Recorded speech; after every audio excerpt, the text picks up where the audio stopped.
열심히 참석하셔가지고 또 우리가 또 주신 은혜들을 경험했으면 좋을 것 같습니다. 이 시간에 우리 빌립보서 4장 10절에서 18절까지 한 절씩 교독하겠습니다. 내가 주 안에서 크게 기뻐함은 너희가 나를 생각하던 것이 이제 다시 상이 남이니 너희가 또한 이를 위하여 생각은 하였으나 기회가 없었느니라. 내가 궁핍함으로 말하는 것이 아니니라. 어떠한 형편에든지 나는 자족하기를 배웠노니 나는 비천에 처할 줄도 알고 풍부에 처할 줄도 알아. 모든 일고 배부름과 배고픔과 풍부와 궁핍에도 처할 줄 아는 일체의 비결을 배웠노라. 내게 능력 주시는 자 안에서 내가 모든 것을 할 수 있느니라. 그러나 너희가 내 괴로움에 함께 참여하였으니 잘하였도다. 빌립보 사람들아, 너희도 알거니와 복음의 시초에 내가 마게도냐를 떠날 때에 주고받는 내 일에 참여한 교회가 너희 외에는 아무도 없었느니라. 데살로니가에 있을 때에도 너희가 한 번뿐 아니라 두 번이나 나 있을 것을 보내었도다. 내가 선물을 구함이 아니요 오직 너희에게 유익하도록 풍성한 열매를 구함이니라. 같이 읽습니다. 내게는 모든 것이 있고 또 풍부한지라. 에바브로디도 편에 너희가 준 것을 받았으므로 내가 풍족하니 이는 받으실 만한 향기로운 제물이요 하나님을 기쁘시게 한 것이라. 아멘. 오늘 이 본문을 가지고 바울을 향한 성도의 사랑이라는 제목을 가지고 말씀을 전가하겠습니다. 우리가 신앙생활을 하다 보면 우리가 항상 알아야 될 것이 무엇이냐면 우리는 한 몸이라는 것을 항상 인식해야 됩니다. 그리고 목회자 혼자가 하는 것이 아니라 바울이 바울 될 수 있었던 것도 그의 뛰어난가 의따함이 아니라 많은 당연히 하나님이 절대적인 은혜와 사랑으로 그가 그렇게 귀한 사도의 직분을 감당했지만 하나님이 이방인으로 택한 그릇이라 하였기 때문에 그러나 또 우리가 눈에 보이는 그것들은 교회의 많은 동력자들 그 주변에 가는 곳곳마다 수많은 동력자들이 그를 사랑하고 격려했고 위로하였고 그의 모든 쓸거리뿐만이 아니라 어떤 물질과 기도와 수많은 헌신이 있었기에 사도 바울이 은혜 가운데 신약 성경의 13권을 기록할 뿐만이 아니라 그를 통해서 유럽과 또 유럽뿐만이 아니라 열방이 변화되는 놀라운 역사가 일어날 수 있었던 거죠. 그래서 우리는 항상 머리 대신 예수 그리스도를 중심으로 또 목회자와 한 몸을 이뤘다는 생각을 하시고 항상 한 목적을 향해서 계속 그 전진해 나갈 때에 우리의 삶 속에 하나님 주신 은혜들이 더 충만히 임한다는 것입니다. 바울은 그런 걸 보면 참 행복한 사람이었고 그가 타고난 사람인 것도 있었고 누구보다도 열심과 최선을 다해서 사역을 감당한 자이지만 많은 동력자들 그리고 정말 누구보다도 그를 사랑하는 수많은 사람들이 있었기 때문에 또 그를 통해서 놀라운 이들이 이룬 거죠. 사실 여러분 이 빌립보서는 사도 바울이 로마 감옥에서 쓴 옥중 서신입니다. 그가 이제 죽음을 앞에 두고 빌립보 교회에 편지를 받게 되고 그걸 통해서 이제 여러 가지 문제들을 이렇게 기록할 뿐만이 아니라 그리고 또 그들에게 바울이 올 때에 바울에게 감옥에 갇혔을 때 올 때에 에바브로디도가 많은 헌금들과 또 물품들을 이렇게 옥바라지하면서 그에게 주면서 오랜 시간도 옥바라지하면서 바울을 위로했던 장면이 바로 이 빌립보서입니다. 그러면서 그 마지막 장에 오늘 읽었던 4장의 마지막 내용을 보면 어떻게 보면 이 빌립보 성도들을 향한 그 마음을 받고 답례로서 감사와 또 격려와 또 여러 가지 어떤 문제들을 이렇게 내가 왜 이렇게 빌립보서를 쓴지에 대해서 또 오히려 빌립보 교회를 향해서 답례하는 입장에서 어떻게 보면 편지를 적은 것입니다. 그래서 4장에 보면은 거의 한 장 가까이가 그들을 향해서 위로와 또 격려와 또 감사에 대해서 거의 할애하면서 언급을 하고 있습니다. 사실 바울이 빌립보서를 쓰게 된 어떻게 보면 가장 중요한 내용 중에 하나가 될 것입니다. 10절에 보니까 이렇게 시작합니다.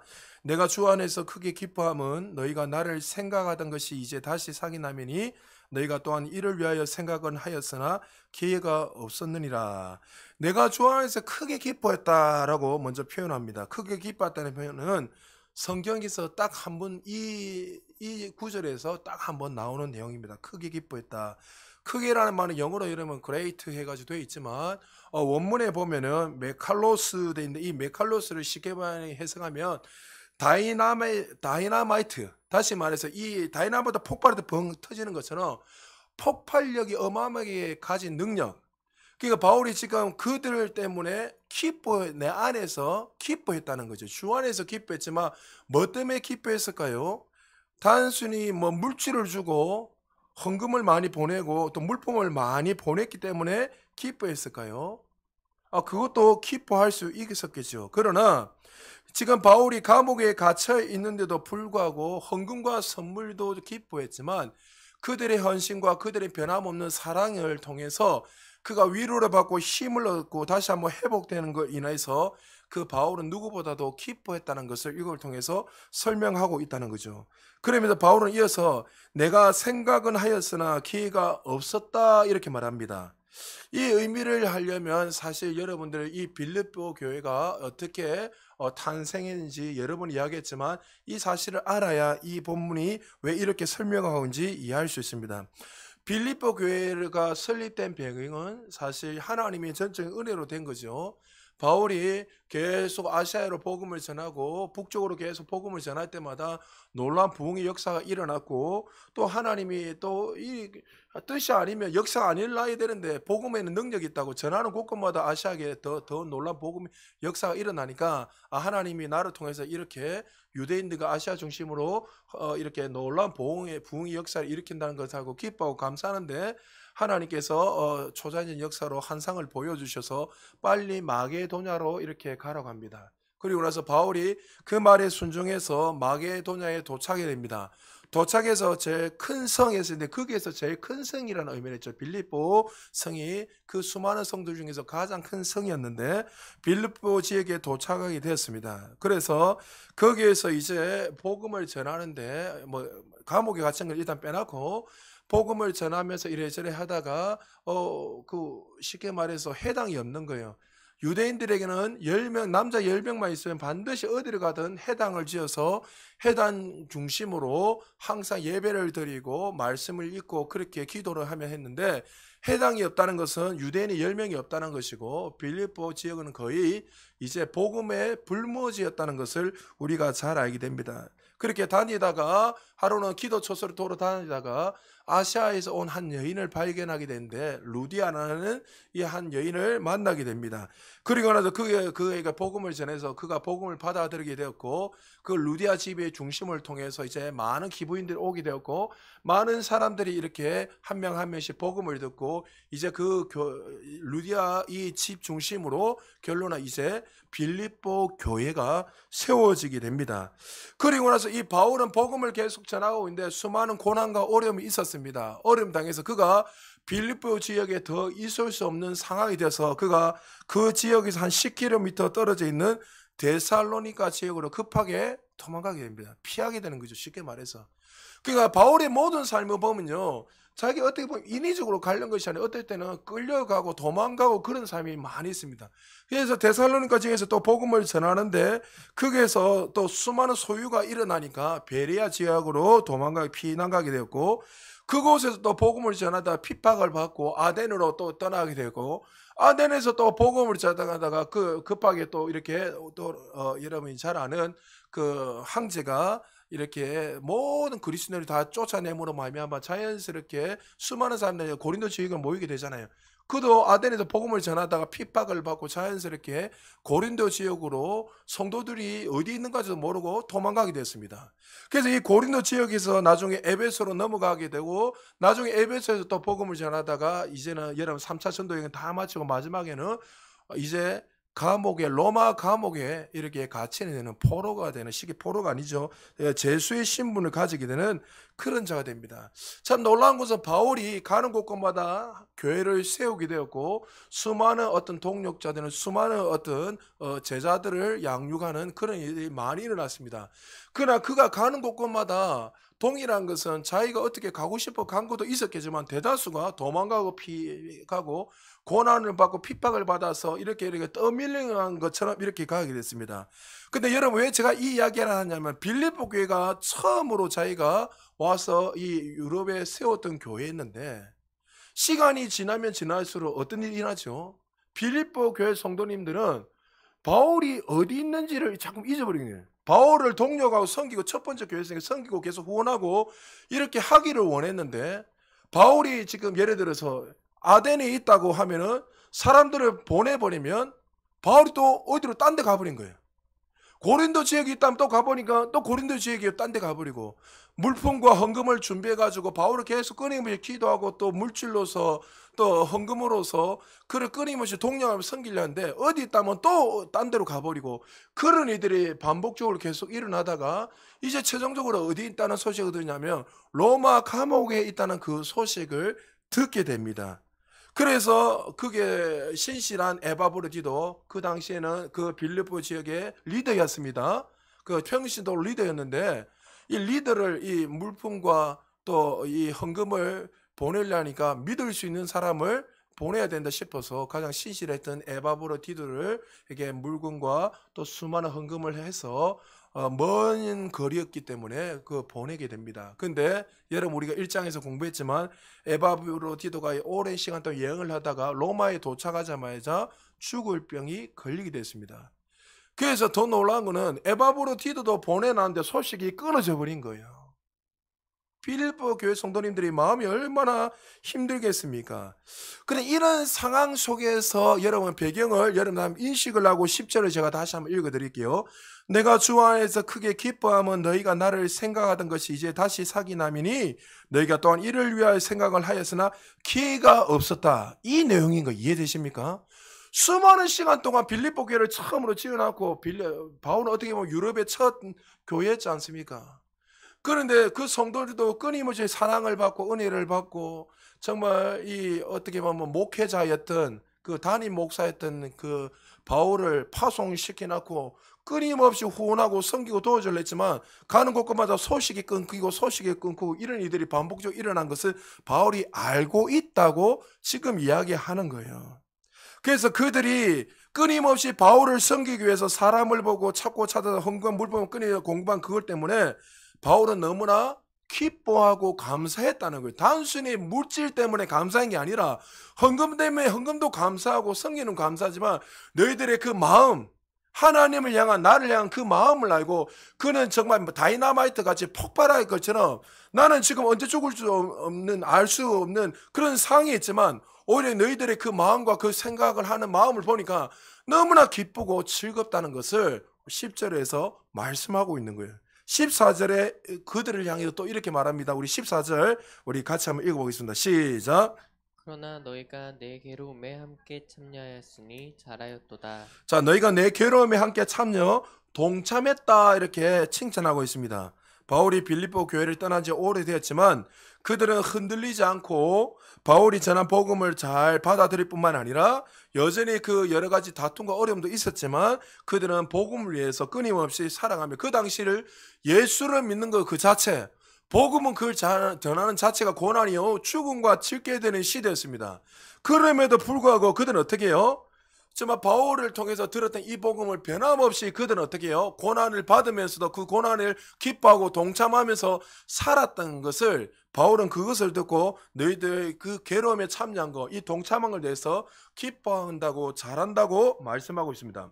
바울은 복음을 위해서 수많은 고난과 위기를 받고 동족의 위험들, 또 정말 수없이 죽음의 위기, 태창을 40에 가만 한 살을 몇 번이나 고통을 받게 되었고, 수많은 고통 가운데서도 그는 믿음을 잃지 않고 끊임없이 복음을 전했는데, 그들도 동일하게 그 바울이 전했던 그 복음을 경험하고 그들 복음을 전하면서 고난에 동참하는 그 모습을 보면서 바울은 단순히 어떻게 헌금을 받고 이것들은 있어 기쁜 것이 아니라 그들을 통해서 하나님 나라가 확장되고 그들을 통해서 하나님의 그 복음을 위해 살아가는 그 모습을 보면서 누구보다도 바울은 기뻤다고 말씀하고 있습니다.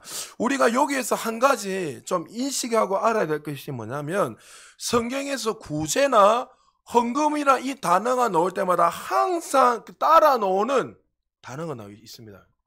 항상 헌금이나 구제 이런 것들을 이야기할 때마다 항상 따라 나오는 단어가 뭐냐면 성실함입니다. 잘 들으셔야 됩니다. 남을 섬기고 도와주는 입장에서 가장 안 되는 것이 뭡니까? 꾸준함이고 성실함입니다. 하다가 말고, 형편되면 하고 형편이 안 되면 말아버리고, 형편이 뭐 잘 풀리면 하다가, 저도 주변에 그런 사람 너무 많이 봤습니다. 열심히 섬겨주다가 하다가 잊어버리고 치워버리고, 또 하다가 에이 모르겠다 다음에 하자 해버리고, 이런 꾸준함이 없고 성실함이 없다는 점. 생각나면 하고, 어떤 분도 제가 몇 분이나 선교사님이라고 이렇게 선교 중에서 열심히 하다가 그냥 까져버리고 잊어버리고 여유가 되는데도 불구하고 그냥 잊어버리고 그런 일들이 계속 이런 걸 너무나 많이 봤습니다. 이런 식의 구제 선교가 얼마나 우리가 실제적으로 교회 안에 많이 있는지 모릅니다. 그래서 성실함의 핵심은 일관성이라는 거죠. 변함없이 꾸준하게 일관적으로 항상 하는 것들. 그래서 예레미야가 하나님의 성품을 향해서 예레미야가 3장 23절에 보면 아침마다 주의 성실하심이 크시도다. 하나님이 우리를 향해서 어떻게 했다는 거예요? 성실하다는 거예요. 변함이 없이 일관적으로 늘 우리를 향해서 변함없는 사랑으로 우리를 바라보고 계신 거예요. 그래서 이 로마서 12장 7절에서 8절에 보면 이렇게 말씀하고 있습니다. 혹 섬기는 일이면 섬기는 일로, 혹 가르치는 자면 가르치는 일로, 혹 위로하는 자면 위로하는 일로, 구제하는 자는 뭐요? 성실함으로. 그러니까 구제하는 자는 반드시 뭐요? 성실함으로 구제하는 거. 그러니까 여러분, 이 구제의 제일 문제는 액수가 문제가 아닙니다, 여러분. 돈 많이, 헌금 많이 하고 적게 하는 게 이게 아니란 거죠. 성실함, 봉사도 마찬가지입니다. 주어진 사에게 끝까지 성실하게 부지런하게 변함없이 하는 거. 그것이 하나님 원하시고 기뻐하시는 거예요. 빌립보 교회 성도들은 바울을 향해 복음을 위해서 어떻게 해요? 일관적으로 성실했다는 거예요. 바울의 소식을 듣지도 못하고 어떻게 있는지도 알 수도 없고 이런 가운데서도 그리고 그들은 여전히 이 복음을 위해서 또 구제하는 사역들 또 동역자를 섬기고 또 목회자 담임 목사 또 선교사를 파송했던 바울을 꾸준하게 섬기면서 살아갔던 거 바울은 그것을 보고 너희들이 잘했다면서 칭찬하고 축복하는 내용이 오늘 본문의 말씀입니다. 그러면서 11절 12절에 이렇게 바울이 말합니다. 우리 같이 한번 읽어보겠습니다. 시작. 내가 궁핍함으로 말하는 것이 아니니라. 어떠한 형편에든지 나는 자족하기를 배웠노니 나는 비천에 처할 줄도 알고 풍부에 처할 줄도 알아. 모든 일 곧 배부름과 배고픔과 풍부와 궁핍에도 줄 아는 일체의 비결을 배웠노라. 자, 내가 궁핍함으로 말한 것이 아니라 해서 여기서 궁핍이라는 것은 원문에 보면 여러분 이 가난은 세 단계가 있지만 여기서 말하는 지금 11절에 나오는 이 궁핍은 생존 자체가 어려운 궁핍을 이야기하는 거예요. 지금 당장 아예 먹을 것이 없어서 아사 직전인 사람. 바울이 그 직전까지도 갔다는 것을 이야기합니다. 근데 내가 지금 궁핍함으로 말한 것이 아니다 하면서 나는 어떠한 형편에든지 나는 뭐 하기 배웠다고 자족하기를 배웠노라 했는데 여기서 11절에 12절에 보면 배웠노라라는 단어가 두 번 나오는데 근데 11절에 나오는 배웠노니와 12절에 나오는 이 배웠노니는 원문에 보면 다른 의미로 사용되었습니다. 우리 한글 성경에는 동일하게 설명을 하고 있지만 11절과 12절에는 배웠다는 이 내용이 다른 내용입니다. 앞에 11절에는 내가 배웠노니 이것은 뭐냐면 어떤 한 모델을 본이 있죠. 여러분 뭘 만들 때마다 항상 본을 만들어 그 본을 떠가지고 만들지 않습니까? 그런 것처럼 이 바울이 이제 이 예수 그리스도를 바라보고 그 목적을 향해서 본을 받아서 이제 들어갔을 때 입문하기 시작했던 것이 11절에서 입문할 때 그 내용이 바로 배웠노라고 12절은 뭐예요? 이제 그렇게 입문해서 이제 본격적으로 자신의 삶을 드리고 숙련하고 그걸 위해서 달려나가고 살아갔을 때에 이제 어디까지 다니면 그 모습을 통해서 사람들을 가르치게 되고 사람들에게 어떻게 해요? 전파하게 되고 그 모습을 통해서 선한 영향력을 끼치는 자로 되었다는 것을 이야기하는 거예요. 그러니까 우리는 그냥 예수를 믿고 그 방향을 향해서 입문에 들어오면 그 수준에 머물러 있는 것이 아니라 쉽게 말하면 어떻게 됩니까? 우리가 그것을 향해 끊임없이 전진하고 나아가면서 우리의 모습을 통해서 결론은 누가 봐야 되는 거예요? 예수 그리스도를 보여야 되고 우리의 모습을 통해서 사람들이 주님을 닮아가야 되고 우리의 모습을 통해서 어떻게 해요? 자연스럽게 가르치고 전파하는 자의 삶으로 살아가야 되는 거예요. 바울이 지금 그렇게 살아갔다는 것을 보여주고 말씀하고 있는 거예요. 단순히 내가 배고프고 풍부한 이런 수많은 것을 통해서 내가 주님과 동일한 삶을 살아뿐만 아니라 오히려 그것을 통해서 그리스도를 드러내고 나도 마치 예수님과 같이 동일하게 살아가고 많은 사람들을 가르치고 전파하는 자로서 쓰임받은 것처럼 너희도 이 은혜로 말미암아 그 수준까지 올라가기를 원한다고 바울은 그들을 축복하고 설명하고 있다는 거죠. 그러면서 내가 이렇게 살아갈 수 있었던 이유, 내가 단순히 예수님이 그 인문의 그 당에서 끝난 것이 아니라 수많은 궁핍과 어려움과 환난과 수많은 그 가운데서도 그것을 이겨내고 그것을 돌파하고 또 그 가운데서 내가 정말 일체의 비결을 배운 뿐만이 아니라 내가 예수님의 모습을 통해서 내가 닮게 되고 그것을 통해서 많은 사람들에게 영향력을 끼칠 수 있었던 이유가 뭐냐, 바로 13절에 내게 능력 주신 자 안에서 내가 모든 것을 할 수 있었기 때문이다.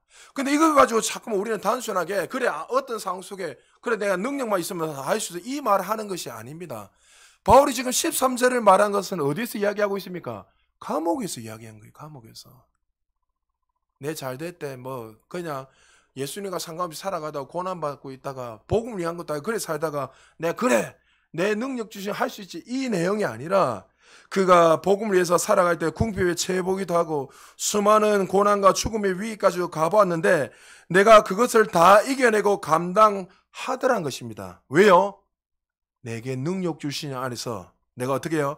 살아가고 있기 때문에 그리스도 안에서 이것이 중요하다는 거죠. 바울과 실라가 점치는 여종 앞에 귀신을 쫓아내므로 감옥에 투옥됐습니다. 죽을 정도로 매를 맞고 그는 이제 언제 죽을지 없는 그 감옥에서 그 죽음 앞에 있을 때 그들은 하나님 앞에 기도하며 찬송했습니다. 그들이 그렇게 기도하며 찬송하고 기뻐할 수 있었던 이유가 뭐라고요? 내가 그리스도 안에 있다는 사실을 믿었기 때문에 내게 능력 주신 안에 뭐요? 내가 그리스도 안에 있다는 것을 알기 때문에. 여러분 이것이 너무나 중요하다는 거예요. 그리스도 안에 있는 거. 여러분 우리는 주 안에 있다는 사실을 믿으시기 바랍니다. 여러분 우리 그러니까 이런 환경에 우겨삼을 당해도 어려움을 당해도 내가 그리스도 안에 있다는 이 사실을 믿는 사람, 내게 능력 주시는 안에서 모든 걸 할 수 있다 이 사실을 믿는 사람, 그것을 믿고 살아가는 사람들은 히브리서 기자가 뭐랍니까? 세상이 감당치 못하는 자다 이야기하는 거예요. 우리는 막 세상을 지배하고 뭐 하여튼 뭐 무조건 높은 것에 올라 그것이만이 하나님이 원하신다고 그렇게 생각하는지 모르겠지만 그럴 수도 있을지 모르겠지만 내가 그리스도 안에 있기에 세상의 부요나 가난이 질병이 우리 자신을 흔들 수 없음을 깨닫게 되는 것. 초막이나 궁궐이나 내 주 예수 모신 곳은 그 어디나 천국이란 것입니다. 그래서 바울과 같은 사람이 정말 세상이 감당할 수 없는 자라고 이 히브리서 기자가 말씀하고 있고 또 바울은 이 사실을 알았기 때문에 그런 어떠한 상황 속에서도 내게 능력 주시니 안에서 날마다 기뻐하고 감사함으로 승리하며 살 수 있었다는 거죠. 여러분 늘 주 안에서 전진하며 승리하시기를 주의를 축복합니다. 그러면서 14절에 그들을 향해서 이렇게 말합니다. 그러나 너희가 내 괴로움에 함께 참여했으니 잘하였도다. 잘했다는 말은 바울에게 단순히 헌금 보내준 것 때문에 물품 보내준 옥바지 해준다고 그것 때문에 내가 잘했다 이 말이 아니라 너희들이 어떻게 이 복음에 주님의 나라를 위해서 이 복음을 위해서 변함없이 성실함으로 주님의 나라를 섬기고 또 목회자를 섬기는 그 모습을 보면서 바울은 잘하였도다 이렇게 그들을 축복하고 있습니다. 여러분 한번 생각해 보십시오. 바울이 지금 전혀 어디 있는지도 알 수 없는데 근데 그들은 어떻게 해요? 계속 수소문해서라도 그들은 어떻게 해요? 끊임없이 바울을 섬기고 후원하고 했다는 거죠. 그리고 16절에 보면 이렇게 말합니다. 데살로니가 있을 때에도 너희가 한 번뿐 아니라 두 번이나 나 있을 것을 보냈도다. 빌립보 교회에 이런 일이 처음이 아니고 여러 번 바울을 섬기고 도와주기 위해서 끊임없이 노력했다는 것을 바울이 잘 알고 있다는 거죠. 단순하게 물품을 보내고 뭐 섬기고 이것 때문에 기뻐한 것도 있지만 바울은 그것 때문에 기뻐한 것이 아닙니다. 그들의 내면을 보고 기뻐했다는 거죠. 여러분 여기서 우리가 한 가지 알아야 될 게 뭐냐면 여러분 목사를 세우고 선교사를 파송하는 것들은 교회가 하는 겁니까? 하나님 하는 겁니까? 여러분 정확하게 하셔야 됩니다. 믿습니까? 우리가 왜 선교사님을 섬기고 저도 부족하지만 여러분들의 물질로 헌금으로 어떻게 보면 교육자에게 사례를 주고, 또 많은 목사님들이나 선교사님들 어려움이 있으면 우리가 기도하면서 감동받아 물질을 흘러보내는 것은 우리가 더 돈이 많고 적어서 그 사람들하고 어떤 관계가 있기 때문에 뭔가를 헌금을 많이 보는 그런 거 아니죠. 그것이 아니라 부르신 그 하나님, 다시 말 파송하신 그 하나님이 그들을 파송했다는 사실을 믿기 때문에 우리가 어떠한 상황 속에서도 끊임없이 섬기고 후원하며 나아가는 거죠. 그러니까 이 빌립보 교회 성도님들이 끊임없이 수소문하고 그들에게 끊임없이 바울을 찾아가는 것은 바울을 향한 사랑하는 마음도 있었지만 근본적인 것은 뭐요?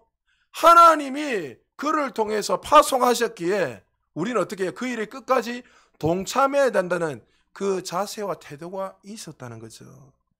여러분, 많은 한국 교회가 정말 좋은 일도 많이 하고 정말 열방을 향해 세계에서 많은 선교사님을 파송하고 후원하는 건 참 귀한 일입니다. IMF 가운데 또 그리고 여러 가지 코로나 팬데믹 가운데서도 그 어려운 가운데서도 많은 교회에서도 후원하고 섬기 참 귀한 일이죠.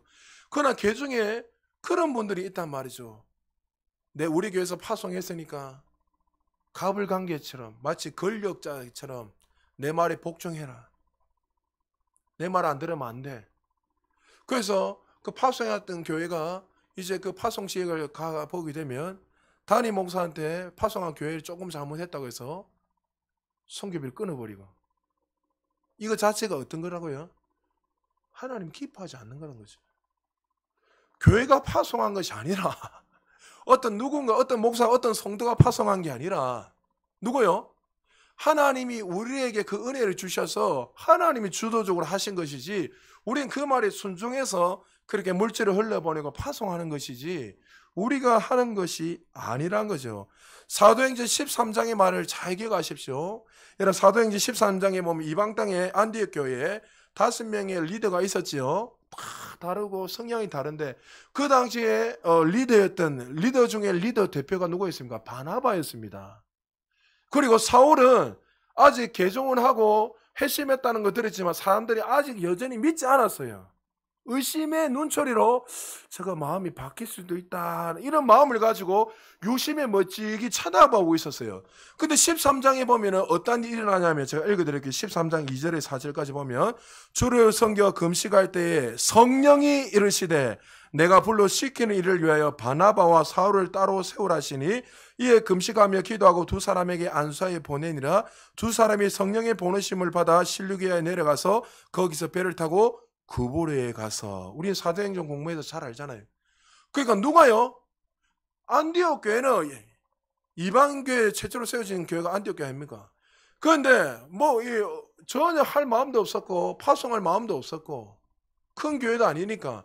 근데 생각해 보십시오. 5명의 리더 중에서 최고의 리더가 바나바였습니다. 바나바는 실제적으로 어마어마한 영향을 끼치고 또 자신의 모든 전 재산을 바치고 하여튼 모든 사람들에게 존경을 받고 성령 충만한 사람이 인정받는 사람이었습니다. 실제적인 리더가 바나바였단 말이죠. 아까도 말했죠. 사울은 별 볼 일 없는, 그냥 바나바 때문에 바나바가 세워져가 옆에 붙어있는 사람이에요. 아직까지는. 그런데 어떻게 해요? 그 리더를 갖다가 파송해라면 할 수 있겠습니까? 안 되죠. 예를 들어서 여러분, 우리 나라에 지금은 목사님 돌아가서 조영기 목사님을 만나 파송하시다 이러면 파송하겠습니까? 말이 안 되는 거예요. 그런데 어떻게 해요? 파송하시는 분은 교회가 아니라 누구란 거예요? 성령 하나님이란 거예요. 할렐루야. 이걸 여러분 인식하셔야 됩니다. 빌립보 교회 성도들은 바울이 선교사로 파송해서 하나님의 사역을 누구보다 성실하게 잘하고 있다는 사실을 알고, 그가 정말 그가 어떨 때는 파송을 했지만 선교 편지가 오지 않을 때도 있고 어디가 있는지도 알 수 없는 그 상황이었지만 그들은 여전히 어떻게 해요? 끊임없이 바울을 후원하고 섬길 수 있었던 이유는 뭐냐면, 바울이 탁월해서 사랑이 여러 가지 상황이 있지만 그보다 근본적인 이유는 뭐라고요? 하나님이 그를 파송하셨기 때문에, 하나님의 일이었기 때문에 그들은 마땅히 바울을 후원하고 기도하고 섬기는 것이 마땅을 하고 끊임없이 바울을 수소문하고 물질로서 기도로서 또 이렇게 수많은 어떤 섬김을 통해서 바울의 사역을 동참하겠다. 그러니까 이 소식을 들으니 이 마음을 아니까 바울이 어떡해요? 아까 다이나마이트처럼 너무 기쁘다는 거예요. 여러분 이런 성도님 되시기 지금 축복합니다. 할렐루야. 그러니까 주의 일을 할 때 왜 이렇게 하는 게 아니라 주님의 일하면 아멘. 여러분을 갖다가 억박지로 그게 아니에요. 맹목적 무조건 따라오세요 이게 아니라 말씀에 벗어나지 않고 우리 이렇게 합시다 하면 어떻게 해요? 그렇군요. 아멘 하는 거예요. 여러분 우리 교회 지금 선교 준비하는 것도 사실 선교를 준비하고 나가다 보면 좀 준비하다 보면 여러 가지 상황이 저도 복잡하지 않겠습니까? 주의를 빼고 가야 되고 뭐 여러 가지 상황이면 제 입장에서는 개척교회인데 이런저런 생각이 안 들겠어요. 근데 하나님 마음을 주셨단 말이죠. 왜? 거기 가서 보여야 되고 우리 교회 성도님들이 또 그 현장에 가서 봐야 되고 해야 될 게 있다니까. 그래서 같이 지사람들하고 고민하고 기도하고 사실은 저는 캄보디아로 좀 가고 싶었지만 근데 같이 기도하면서 집사람들하고 교제하면서 그래도 우리 교회에서 목사님 협력 선교사로 간 그 김용훈 선교사 우리가 그래도 가는 게 낫지 않겠습니까? 기도 가운데 그런 마음을 주세요 하나님께서. 그러니까 그것을 우리가 뭐 여행 가고 뭐 그런 것이 아니라 김용훈 선교사님을 위로하려는 그 마음이 있다면 하나님께서 그냥 한국 사람이 왔다는 이유만으로 그게 어떤 회복이 되고 되는 이유가 있기 때문에 무슨 우리 다 형편이 넉넉하지 않단 말이죠. 그러니까 우리는 이럴 때 어떤 자세를 가져야 되냐면 방관하는 사람이 되어야 될 것인가. 여러분 다오세 이야기 아닙니다. 방관하는 자세로 아이고 알아서 갈 사람들 가시고 이런 자세로 우리가 나갈 것인가. 아니면 하나님이 파송하시고 또 우리가 협력 선교사로서 한 그걸 통해서 우리 같이 위로해주고 그의 동력자로서 해야 될 것인가. 여러분 우리의 자세와 생각을 항상 좀 하나님께만 포커스를 맞추고 바꾸어서 나가야 됩니다. 그러면서 그들이 변함없이 성실함으로 일관성 있게 섬기는 그 모습을 보고 바울은 너무나 기뻐하고 감사했다는 거죠. 그러면서 17절에 18절에 이렇게 말씀합니다. 우리 같이 한번 읽어보겠습니다. 시작. 내가 선물을 구함이 아니요 오직 너희에게 유익하도록 풍성한 열매를 구함이라. 내게는 모든 것이 있고 또 풍부한지라. 에바브로디도 편에 너희가 준 것을 받음으로 내가 풍족하니 이는 받으실 만한 향기로운 제물이요 하나님을 기쁘시게 한 것이라. 자, 그들에게 감사하면서 내가 선물을 구함이 아니요 오직 너에게 유익하도록 풍성한 열매를 구함이라 이렇게 말합니다. 열매는 원문에 보면 여러 가지 내용도 있지만 이익이라고 되어 있습니다. 이자라고 되어 있습니다. 여러분 그들의 헌신과 그들의 섬김 그들의 물질로 그들의 헌금으로 그들의 성실함으로 끊임없이 일관성 있게 바울의 그 했을 때 반드시 이자를 받아야 돼요. 그러면 성도들에게 이자는 뭘까요? 은혜도 있지만 더 중요한 거예요. 우리가 선교사님들을 파송하고 물질로 후원하고 기도하고 막 하지 않습니까? 그러면 우리에게 실제적으로 돌아오는 이 열매 당연히 은혜도 맞겠지만 여기서 말하는 것은 영혼에 대한 열매란 거예요. 여러분들이 섬겼던 거, 여러분들이 헌신했던 거, 여러분들이 물질로서 그 어려운 가운데서 변함없이 복음을 전하고 나를 위해서 하나님 나를 위해서 끊임없이 일관성 있게 물질로 도우고 기도했던 거 이것들이 어떻게 해요? 나의 어떤 사역을 통해서 풍성한 영적인 어떤 열매들 그 생명들이 나타난 것을 통해서 기뻐했다고 바울은 말씀하고 있습니다. 여러분 우리가 이것 때문에 파송을 하고 물질로 섬기는 거예요. 할렐루야. 그러니까 여러분에게 돈 많이 벌어서 많이 해라잖아요. 헌금 많이 하시. 빈말이 아니고.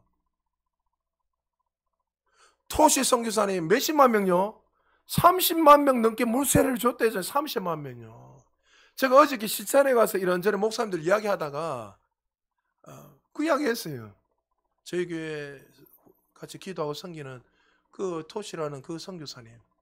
정말 세계적인 신학교에서 서로 지금 와달라고 그렇게 이야기하고 자기는 왕족인데도 불구하고 인도에서 왕족이면 거의 뭐 인생을 편안하게 살 수 있단 말이죠.